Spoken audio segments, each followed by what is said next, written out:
প্রিয় দর্শক, সংবাদপত্রে বাংলাদেশ অনুষ্ঠান থেকে আমি রেজানুর রহমান আপনাদেরকে স্বাগত জানাচ্ছি। বিভিন্ন জাতীয় দৈনিকে প্রকাশিত খবরের বিশ্লেষণ নিয়ে আমাদের আজকের এই অনুষ্ঠানে অতিথি হিসেবে উপস্থিত আছেন বিশিষ্ট কলামিস্ট আলোচক শরীফুজ্জামান শরীফ। কেমন আছেন? ভালো আছি। শুভ সকাল। মানে গুনে গুনে আর মাত্র কিন্তু 30 দিন, তারপরে জাতীয় নির্বাচন। দেখি পত্রপত্রিকাগুলোর শিরোনাম কি। দৈনিক প্রথম আলো, গণভোট নিয়ে এখনো জোরালো প্রচার নেই, চট্টগ্রাম কবে বাণিজ্যিক রাজধানী হবে। মান্না সহ আরও 58 জন প্রার্থিতা ফিরে পেলেন।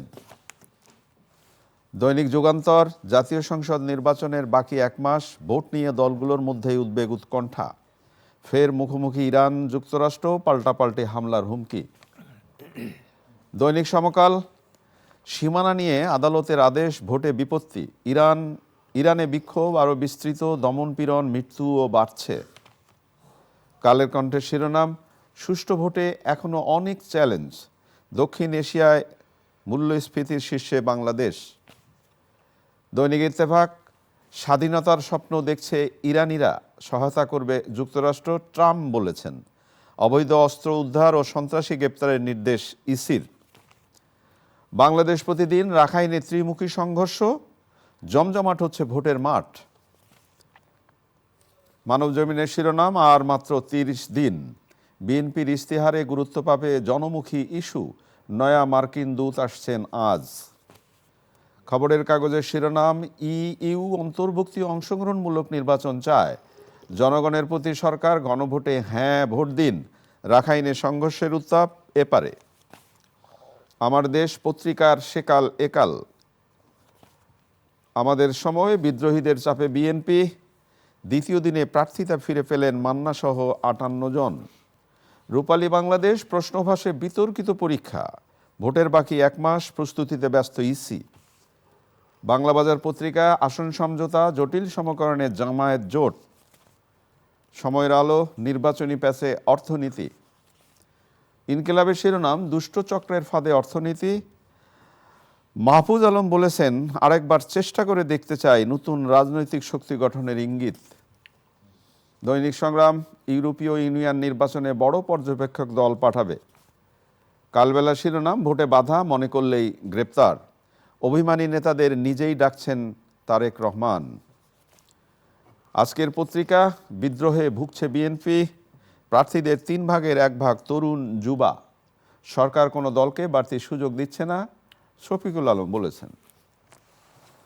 আপনি শিরোনাম শুনলেন শরীফ, যেমন একটি পত্রিকার শিরোনাম, ভোট নিয়ে দলগুলোর মধ্যেই উদ্বেগ উৎকণ্ঠা, আরেকটি পত্রিকা, গণভোট নিয়ে এখনও জোরালো প্রচার নেই। আবার একই বিল্ডিংয়ে একই মালিকের 2টি পত্রিকা, সুষ্ঠু ভোটে এখনও অনেক চ্যালেঞ্জ, কালের কণ্ঠ, আবার জমজমাট হচ্ছে ভোটের মাঠ, দৈনিক বাংলাদেশ প্রতিদিন শিরোনাম করেছে। তাহলে বাস্তবতাটা কি বলে? আপনাকে ধন্যবাদ, দর্শক শ্রোতাদেরকে ধন্যবাদ। প্রথমে আপনি যেটা বললেন যে দৃষ্টিভঙ্গিগত পার্থক্য, জি, এবং এর পেছনে রাজনৈতিক ভাবাদর্শ কাজ করে, সেটা করবে করবে করবে আপনি কোন দৃষ্টিতে দেখছেন আচ্ছা, নির্বাচনটাকে? কখনো কখনো বাস্তবতার আলোকে সংবাদ শিরোনাম হয়, কখনো কখনো শিরোনাম হয় তার পেছনে একটা পলিটিক্যাল মোটিভেশনের জায়গা থেকে। বাস্তব অর্থে নির্বাচন নিয়ে এখন পর্যন্ত একটা ধোঁয়াশা আছে। আছে। তার প্রধানতম কারণ হলো যে এই নির্বাচনটা, এর আগের যে নির্বাচনগুলো হয়েছে তখন যে প্রশ্নটা উঠেছিল অন্তর্ভুক্তিমূলক হয়নি। এবারও ঘটনার উৎস ভিন্নতা আছে, হয়তো যথাযথ কারণও আছে, জি, কিন্তু অংশগ্রহণমূলক, প্রতিনিধিত্বমূলক হচ্ছে না। এটা একটা কারণ। আওয়ামী লীগ ক্ষমতায় থেকে যে নির্বাচনগুলো করেছে, তারা রাষ্ট্রের সমস্ত মেকানিজমকে এখানে ব্যবহার করে তারপরেও কিন্তু নির্বাচনটাকে উৎসবমুখর, অংশগ্রহণমূলক করতে পারেনি। আমরা এই আলোচনাগুলো তখনও করেছি, এখনও সেই আলোচনাটাই করছি, যদিও সেই কথাটা অনেকে ভুলে গিয়ে এখনের আলোচনাটাকে একটা দোষ হিসাবে দেখবে। আচ্ছা, আমাদের এখানে প্রবণতাটা হচ্ছে সেটা। আপনার সাথে কথার শতভাগ একমত হতে হবে। 99 জায়গায় একমত হলাম, একটা জায়গায় যদি ভিন্ন মত হয় তাহলে আপনি হচ্ছেন আমার শত্রু, আমি আপনার শত্রু, এবং আমি আপনার বিরুদ্ধে নানা জায়গায় বিষোদ্গার করব, আপনাকে ট্যাগ লাগাবো, ইত্যাদি ইত্যাদি। নির্বাচনের সবথেকে গুরুত্বপূর্ণ জায়গা হচ্ছে জননিরাপত্তা, ভোটারদের নিরাপত্তা। কিন্তু দেখা যাচ্ছে যে ভোটারদের নিরাপত্তা নিশ্চিত করা যায়নি। শুধুমাত্র ভোটারদের না, এরা গত 1 বছর বা 14 মাস, অর্থাৎ এই সরকার দায়িত্ব গ্রহণ করার পর তারা একটা নতুন পরিস্থিতিতে অনভিজ্ঞ একদল মানুষ যারা শিক্ষকতায় নানা ধরনের পেশাগত জীবনে ছিলেন, তাদেরকে ডেকে এনে আমরা এই দায়িত্বটা দিয়েছি। আবার কেউ কেউ দায়িত্ব পাওয়ার জন্য নানা ধরনের তদবির, লবিং ইত্যাদি করে দায়িত্বটা নিয়েছেন। কিন্তু তাদের ভেতর থেকে যে ধরনের আন্তরিক উদ্যোগটা থাকা দরকার ছিল এবং সমস্যাটা কোথায় কোথায় এটা আইডেন্টিফাই করার ভেতর থেকে তারা যে সংস্কারমূলক যে পদক্ষেপগুলো নেওয়ার কথা ছিল সেগুলো তারা নেননি, কখনো নিতে পারেননি, আবার কোথাও কোথাও ইচ্ছা করেও নেননি। আমাদের আইন শৃঙ্খলা রক্ষায় সবথেকে গুরুত্বপূর্ণ ভূমিকা পালন করে হচ্ছে পুলিশ। 5ই আগস্টের পরিবর্তনের ঘটনায় নানাভাবে পুলিশ বিপর্যস্ত হয়েছে। তার অন্যতম কারণ হলো পুলিশ আগের সরকারের সময়, এটি পুলিশ সবসময় সব সরকারের বাহিনী হিসাবে কাজ করে, বর্তমানে প্রশাসনিক বাহিনী বর্তমানেও কি করছে না? সেটাই করছে। জি। আমি ওই জায়গাটায় বলবো আর কি, যে পুলিশ তার যে অফিসিয়াল দায়িত্ব এটি ভুলে গিয়ে লাঠিয়াল হিসাবে ব্যবহার করে, আগে করেছে, এবং তার অনিবার্য একটা পরিণতি তাকে ভোগ করতে হয়েছে। তবে যারা অপরাধী ছিল শুধুমাত্র তাদেরকে আমরা না খুঁজে আমরা পুরো বাহিনীটাকে আসামির কাঠগড়ায় দাঁড় করিয়েছি, রাইট। এবং আপনি খেয়াল করে দেখবেন আমাদের কতগুলো পদক্ষেপ, বিচার প্রক্রিয়া, জুলাই গণ অভ্যুত্থানে গণহত্যার সাথে যারা যুক্ত আমরা খুঁজে বের করেছি। হুকুমের আসামি হিসাবে সাবেক প্রধানমন্ত্রী শেখ হাসিনা, সাবেক স্বরাষ্ট্রমন্ত্রী আসাদুজ্জামান খান কামাল, তাদেরকে আমরা হুকুমের আসামি বলেছি। তাহলে সাবেক পুলিশের যে আইজি তিনিও হুকুমের আসামি, কিন্তু তিনি রাজসাক্ষী হয়ে গেলেন। আপনি তাকে রাজসাক্ষী বানিয়ে আপনি থানার কনস্টেবলের বিচার করছেন, অর্থাৎ উপরের যে 3 জন মানুষ। তাহলে র্যাবের যারা দায়িত্ব পালন করছে তারা যদি এসে বলে যে আমরাও রাজসাক্ষী হতে চাই, আপনি রাজসাক্ষী সিলেকশন এটা সম্ভবত ভুল হয়েছে। তার রাজসাক্ষী হওয়াটা এটা অপরাধের কিছু না, কিন্তু সুপ্রিম কমান্ড যেটা, আপনি যদি তাকে রাজসাক্ষী বানিয়ে ফেলেন আর নিচের অধীনস্থ কর্মকর্তা কর্মচারীদের বিচার করেন, তাহলে এই বিচারটা নিয়ে প্রশ্ন না তৈরি হলেও কথা বলার সুযোগ তৈরি হয়। আমরা একটু ওই আলোচনা হয়তো অন্যদিন করা যাবে এই বিষয়ে, কিন্তু আমি যে প্রশ্নটা আপনাকে তুলেছিলাম যে এই যে উদ্বেগ উৎকণ্ঠার জায়গা, 1 মাসটা মাত্র বাকি আছে, যদি ইউরোপীয় ইউনিয়ন গতকাল যা বলেছে সেটা যদি আপনাকে পড়ে শোনায়, আপনি অন্তর্ভুক্তমূলক নির্বাচনের কথা বললেন, যেমন অংশগ্রহণ অন্তর্ভুক্তিমূলক নির্বাচনের ব্যাখ্যা দিয়েছে ইউইক। তারা কি চায়? আমাদের দৃষ্টিকোণে অন্তর্ভুক্তিমূলক অর্থ হচ্ছে বাংলাদেশের সব সামাজিক দলের অন্তর্ভুক্তি, যেমন নারী, ক্ষুদ্র নৃগোষ্ঠী, ধর্মীয় সংখ্যালঘু এবং আঞ্চলিক দল। অংশগ্রহণমূলক বলতে আমরা বুঝিয়েছি বিশ্বাসযোগ্য ভোটারের উপস্থিতি। এটি বার্তা দেয় যে বাংলাদেশে নাগরিকরা গণতান্ত্রিক প্রক্রিয়া ব্যবহার করছে নিজ ভবিষ্যতের জন্যে। এটা গতকালকে আলোচনা হয়েছে। তাদের এই স্টেটমেন্টটা 24-এর যে শেখ হাসিনা যে নির্বাচনটা করেছিল, আমিডামি নির্বাচন, তখন আওয়ামী লীগ সরকারের পক্ষ থেকে বা রাজনৈতিকভাবে যেভাবে কথা বলা হয়েছে, এই স্টেটমেন্টের মধ্যে আমি তার একটা রিফ্লেকশন দেখি, প্রতিফলন দেখি। হয়তো তখন আওয়ামী লীগ বুঝতে পারেনি যে এই ধরনের একটা সময় আসবে, এই ধরনের বক্তব্য বিভিন্ন জায়গা থেকে আসবে। আমার যেটা শুরু করেছিলাম নিরাপত্তার বিষয়টা, ইতোমধ্যে অনেক জায়গায় দেখা যাচ্ছে যে প্রার্থীরা বুলেট প্রুফ জ্যাকেট গায়ে দিয়ে ঘোরাঘুরি করছেন, প্রচারণা চালাচ্ছেন, যদিও আনুষ্ঠানিক প্রচারণা এখনো শুরু হয়নি। আমাদের সরকার প্রধান নানা জায়গায় বলে আসছেন যে পৃথিবীতে শ্রেষ্ঠ একটা নির্বাচন আমরা করতে যাচ্ছি। এখন পর্যন্ত যতটুকু দেখছি তার মধ্যে আমি কোনো শ্রেষ্ঠত্ব দেখি না। ইলেকশন কমিশন তফসিল ঘোষণা করার পর থেকে সম্পূর্ণ দায় দায়িত্ব আইন শৃঙ্খলা সহ ইলেকশন কমিশনের। কিন্তু এখন পর্যন্ত দেখা যাচ্ছে ইলেকশন কমিশন সেই দায়িত্বটা পালন করছে না। গতকালকের একটি ঘটনা, বগুড়াতে জি। জাতীয় পার্টি মানে এরশাদের জাতীয় পার্টি মানে শেখ হাসিনার 15 বছরের সহযোগী জাতীয় পার্টির অসংখ্য দোষ আছে, ত্রুটি আছে। ব্যক্তিগতভাবে আমি জাতীয় পার্টির বিরুদ্ধে একটা দীর্ঘ লড়াইয়ের সাথে রাস্তার কর্মী ছিলাম এবং এরশাদকে যারা তাড়িয়েছে অসংখ্য মানুষের মধ্যে আমিও ছিলাম। কিন্তু আজকে যখন জাতীয় পার্টিকে বা একটা নিবন্ধিত দলকে আপনি নির্বাচন করার সুযোগ দিবেন, তার নিরাপত্তা আপনাকে দেখতে হবে। অবশ্যই। বগুড়াতে তাদের অফিস দখল করে সেখান থেকে গণভোটের প্রচারণা চালানো হচ্ছে, আবার নাম দেওয়া হয়েছে, আবার তাদের নির্বাচনের বৈধতা, অংশগ্রহণের বৈধতা আছে কিনা এটা নিয়ে প্রশ্ন উঠেছে। তো এখন পর্যন্ত যেহেতু তাদের মনোনয়ন বৈধতা পেয়েছে রিটার্নিং অফিসারের কাছ থেকে এবং গতকালকে ইলেকশন কমিশন থেকে, সুতরাং নিরাপত্তাটা যদি আপনি দিতে না পারেন, এই ঘটনা যদি অন্যান্য জায়গায় ছড়িয়ে পড়ে, তাহলে আপনি নির্বাচনের পরিবেশকে রক্ষা করতে পারবেন? রাইট। সেখানে তো প্রশাসন আছে, প্রশাসন কোনো ভূমিকা কেন পালন করলো না? ইলেকশন কমিশন কোনো ধরনের কোনো রিয়াকশন কি দেখিয়েছে? এই কাজটা আমি আবার বলি, জাতীয় পার্টি আওয়ামী লীগের সহযোগী, আপনি তার বিচার করবেন, কিন্তু যদি আপনি তাকে নির্বাচন করার সুযোগ দেন, তাহলে নির্বাচনে অংশগ্রহণকারী প্রত্যেকটি দল প্রার্থীকে আপনার নিরাপত্তা দিতে হবে, যেহেতু এর সাথে আইন শৃঙ্খলা বিষয় জড়িত। কিন্তু সরকার শুরু থেকেই নিরপেক্ষতা হারিয়েছে। কখন? গণ অভ্যুত্থানের পক্ষে যে রাজনৈতিক দলগুলো, নিশ্চয়ই আপনার মনে আছে, আমাদের প্রধান উপদেষ্টা মাঝে মধ্যে 2-3টা দলকে ডেকে নিয়ে বসতেন এবং এর ভেতর থেকে জনগণের কাছে একটা মেসেজ যেত যে এই 3টা দলই হচ্ছে দেশের মধ্যে প্রধান দল। এমনকি নুরুল হক নূরের উপরে যখন আক্রমণ হয়, তার প্রেক্ষিতে সরকার প্রধান রাজনৈতিক দলগুলোকে নিয়ে বসেছিল এবং প্রথম দফায় তিনি যে 3টি দলকে ডাকেন, সেই দলে নুরুল হক নূরের দলটা পর্যন্ত তিনি ডাকেননি, অর্থাৎ ভাগ করে ফেলেছেন। আমেরিকা যখন সফর করেন, 3টা দলকে নিয়ে গেছেন। এর ভেতর থেকে সরকার তার নিরপেক্ষতা অনেক আগে হারিয়েছে। এখন চূড়ান্ত পরীক্ষাটা, এগুলো সব ছিল প্রি টেস্ট, টেস্ট বা মিড টার্মের পরীক্ষা। এখন যে ফাইনাল পরীক্ষাটা, এই পরীক্ষায় সরকার নিরপেক্ষতা কতটুকু দেখাতে পারবে আমি সন্দিহান।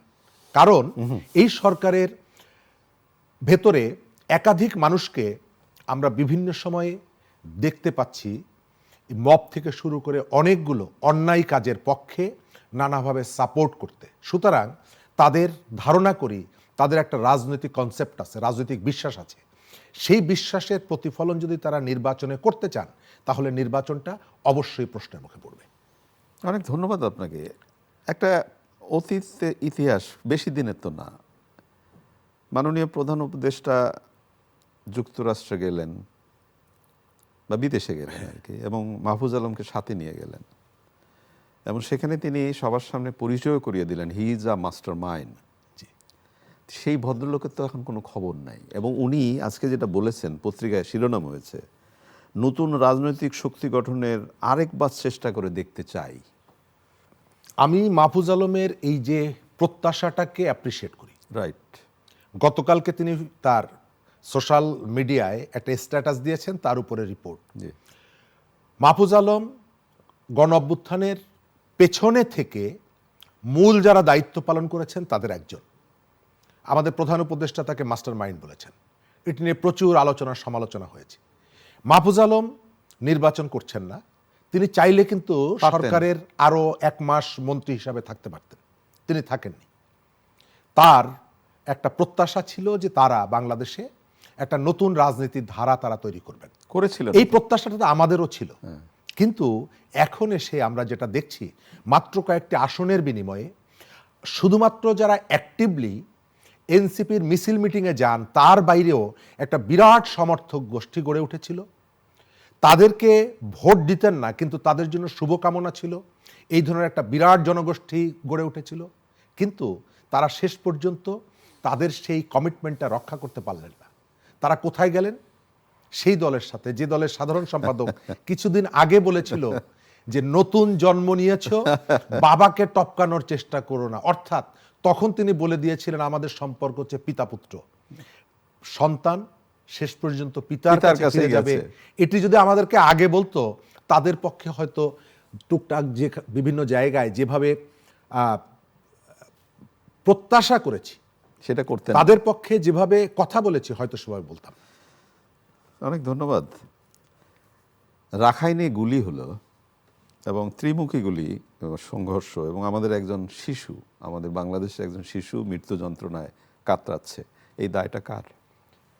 এই দায়টা আসলে আমাদের আঞ্চলিক উত্তেজনা ক্রমশই বাড়ছে, এবং এটা শুধুমাত্র এখানে না, সারা পৃথিবীতে।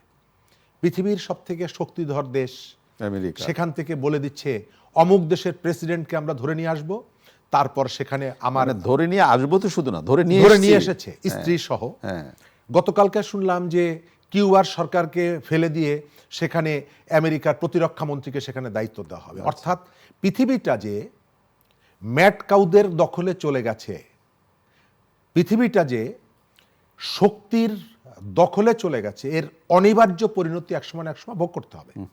এর ভেতর থেকে কেবলমাত্র তার আমেরিকা না, আঞ্চলিক যে শক্তিগুলো, যাদের শক্তি সামর্থ্য আছে, তারাও যদি এই ঘটনার প্র্যাকটিস শুরু করে, আপনি কি বলবেন?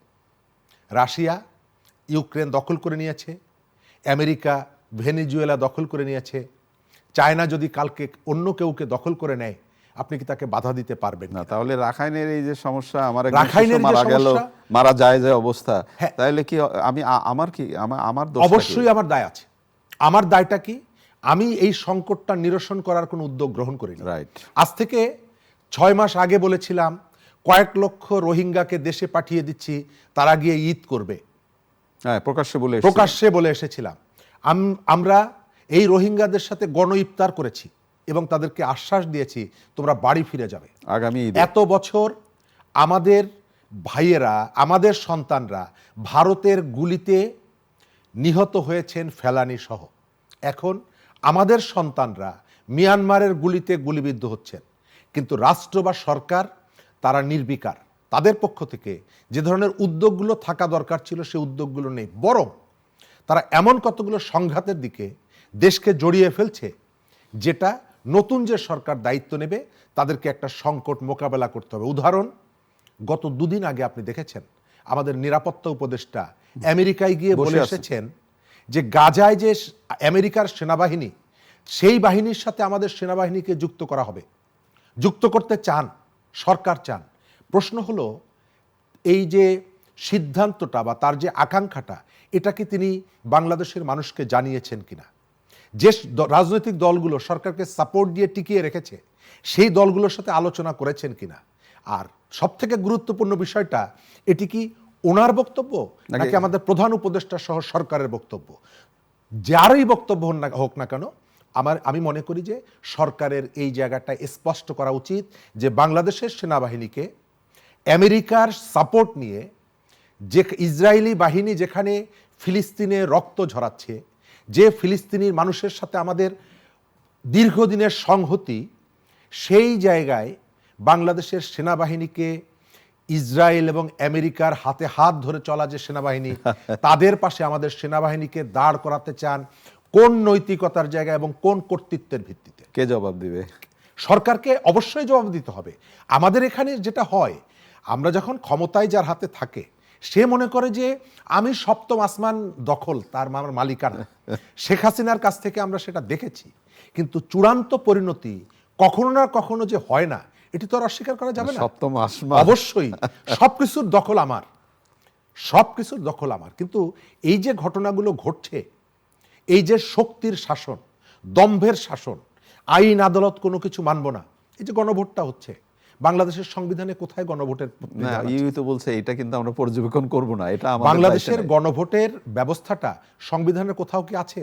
এখন বলবেন এই সরকার তো সংবিধান মেনে চলছে না। যদি মেনে না চলে, সরকারি ভাবে ভাষ্যতে দেওয়া হচ্ছে, আবার মন্ত্রীরা, উপদেষ্টারা আবার বলছেন যে হ্যাঁ বলবেন। আমি তো সেটাই বললাম, গায়ের জোর খাটিয়ে, মবের ভয় দেখিয়ে, আইন শাসন যেহেতু আপনার নিয়ন্ত্রণে আছে, সেই কারণে আপনি যা খুশি তাই করছেন। একটা রাষ্ট্র, একটা সরকার এভাবে চলে না। এবং যারা না এখন তো এক জুলাই মাস আছে। সনদে স্বাক্ষর করেনি, জি। তারা বলছে যে আমরা এটির পক্ষে প্রচারণা চালাবো। তো আমি কালকে একজনকে জিজ্ঞেস করলাম যে আপনাকে যদি আমি জিজ্ঞেস করি যে আপনি যেটিকে সই করেন নাই। সই করেননি হ্যাঁ, তার প্রচার- পক্ষে আমি তো ভোট দিতে রাজি না, কারণ হচ্ছে যে আমি তো আপনাকে পছন্দ করি, আপনাকে মেনে চলি, সুতরাং আপনি যেখানে সই করেননি নিশ্চয়ই এটা ভালো না, সেই কারণে আমি করবো না। আপনি জবাবটা কি দেবেন? আপনি দেখেন যারা প্রচারণা চালাচ্ছে, জুলাই সনদের একটা জায়গায় বলা আছে নারী বিষয়ে প্রত্যেকটি নির্বাচনে 5% নারীকে মনোনয়ন দিতে হবে। এই নারীর প্রসঙ্গ তুললেন, আমরা একেবারে শেষের দিকে 5% নারী মনোনয়ন দিতে হবে। দ্বিতীয় বিয়ে করা যাবে আগের স্ত্রীর অনুমতি না নিয়ে। এই যে জায়গাগুলো এবং এই যে 5% জি। মনোনয়ন দিতে হবে, আমাদের যে এখন যে দ্বিতীয় বড় দলটি আছে জামাত ইসলাম, তারা কিন্তু একজনকেও মনোনয়ন দেয়নি। আবার কিন্তু তারা বলছে যে জুলাই যদি সনদ বাস্তবায়িত না হয় তাহলে আমাদের জীবন উৎসর্গ করে দেব। অর্থাৎ মানুষকে কিভাবে নানা জায়গা থেকে ধোঁকা দেওয়া হচ্ছে দেখেন। অনেক অনেক ধন্যবাদ আপনাকে। মানুষ বুঝলে হয়। মানুষ বুঝলে হয়। প্রিয় দর্শক, আমরা যে বিষয়গুলো নিয়ে কথা বললাম আপনারা নিশ্চয়ই শুনলেন। ভালো থাকবেন। আগামীকাল নিশ্চয়ই আবারও দেখা হবে। খোদা হাফেজ।